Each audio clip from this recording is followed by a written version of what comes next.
Well, hello everyone. This is just a wee bit of a subjective comparison between the MSR Access 1 and the Lightwave S10 Sigma. Both four-season single-man tents, just done in very different styles, and I really just wanted to compare them. More so a lot to do with just the internal size of them actually, because they're both great tents, but quite different, this being a two-skin, this being a breathable single skin. So they are kind of different in their way of approaching a four-season tent. But let's take a wee closer look, particularly on the inside. I really want to get a feel for which is the more livable per kilo. The Sigma comes in about 1.3ish, and the MSR I think is closer to around about 1.5. So there's a wee bit of a weight penalty, but possibly more space. First time I've actually seen them side by side, so it'll be very interesting to see how they compare. And again, just to give you a relative idea of size, that's a 12-inch ruler inserted between them. So they're not much bigger, maybe about 18 inches long.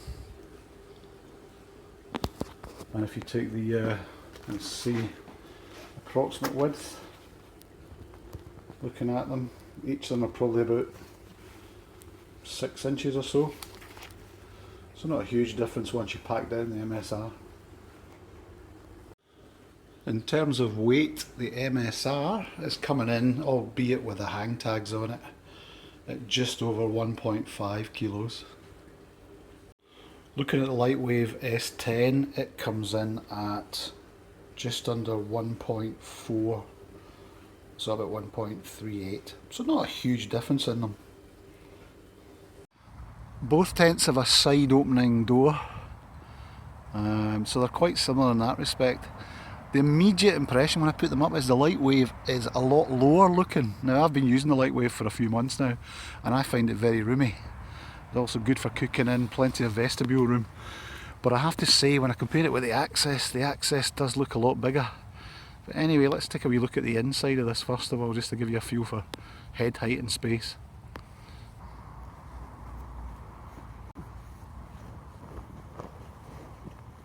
So there is the foot end of the Lightwave. Plenty of width at the foot, it's not a problem at all. Quite a steep rising roof, so you don't find that the fly sheet is touching your feet. Extra width, I'll just pull out a wee bit, at the shoulder end. So again, it doesn't feel too bad. One single pocket on your side, and then at the head end, relatively wide again, so quite comfortable. Okay, this is the same mat and sleeping bag inside the MSR. We'll just try and get in here without too much camera shake just to show you. Again, I'd say virtually identical length. And similar shoulder room, but the widest point of the tent on the MSR is in the midpoint. So that's where you gain the most width at this stage here.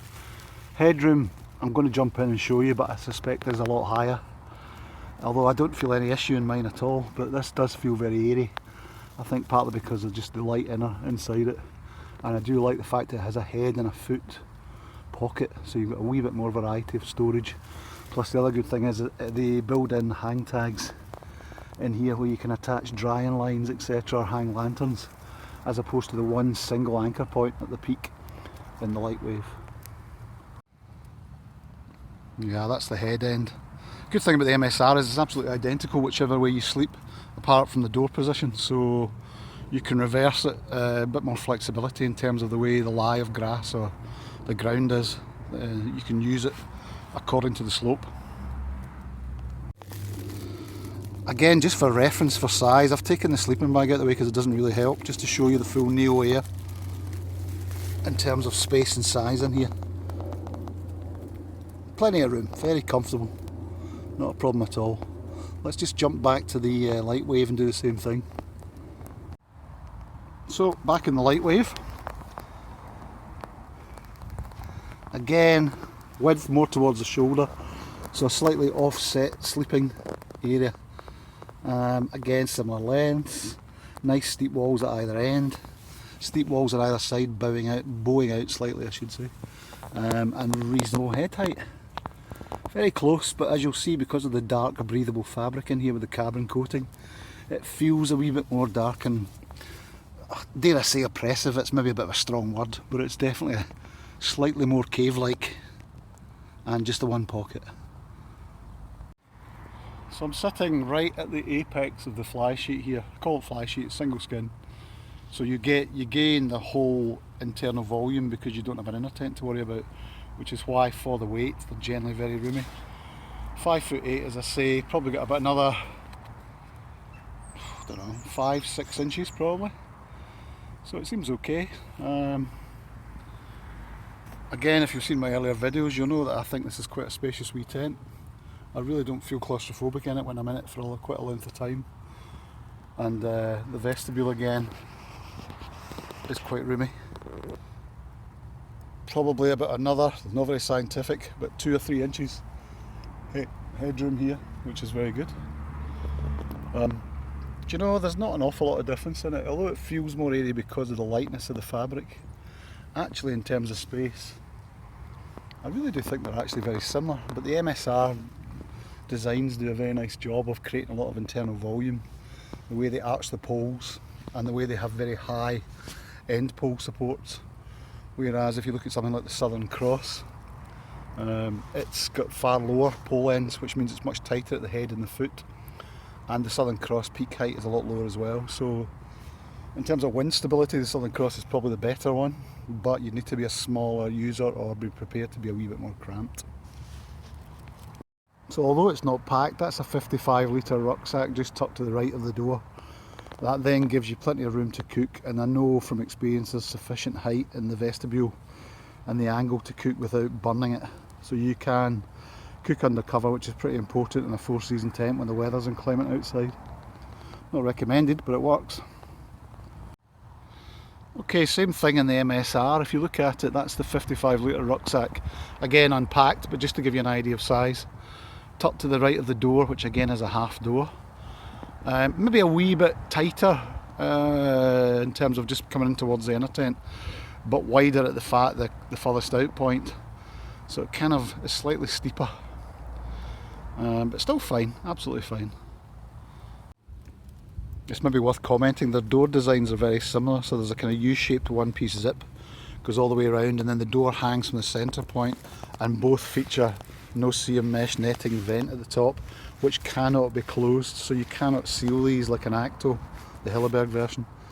I'll show you the one on the Lightwave next. On the Lightwave, a slightly narrower but longer mesh vent at the top. I know from experience it's a very draft-free tent, so it works very well.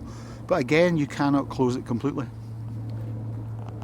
What I do like about this tent is I think it's carbon fibre or some sort of polymer pole. I'll check that and put it on the site for you, on the video rather.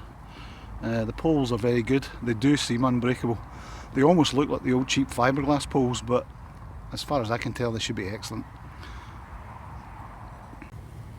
I don't know if this will show it particularly well, but if I look at either side here, the MSR I would say is definitely 6 inches higher than the Lightwave, but you'll lose some of that on the inner because of the gap, so that the two don't touch. So internally actually there's not an awful lot of difference. Externally this produces a lot more resistance or a lot more area to the wind, which means you'll need to use the extra guy lines, for which they don't give you pegs and lines for. So there's actually 5 more pegging points and guy lines that you would probably need to use in winter. I think it's also just worth mentioning about the general shapes of these tents. The MSR is quite flat-sided and quite high, so I would have some concerns about guying and wind resistance. I had read somewhere, and I'm not biased in any sense, but I had read an American report that said it was prone to collapsing in gusts at certain angles. Now I don't think the poles are going to break on you, but I can see the point in that unless it's end into wind, it does present quite a high kite-like area for gusts. If you look at that, that's a fairly big flat side, and it's something I was concerned about in the Lightwave. I'll show you the Lightwave as well, just to give you an idea. The Lightwave I think is slightly more wind-shedded, a wind-shedding shape I should say. Again, it has a similar issue at the back though, although there is a guy line in the centre point which counteracts that, and a guy point at the bottom. On the MSR you don't have that centre guy point down here. So yeah, horses for courses, but I really do think they're both great tents. I would be very happy with either, I suspect, but until we get a wet weather or a wild weather test, I don't think we'll really know which comes out best. If I had to hazard a guess, I'd say the Lightwave would take the wind better initially, but eventually, aluminium poles being what they are, they may fracture.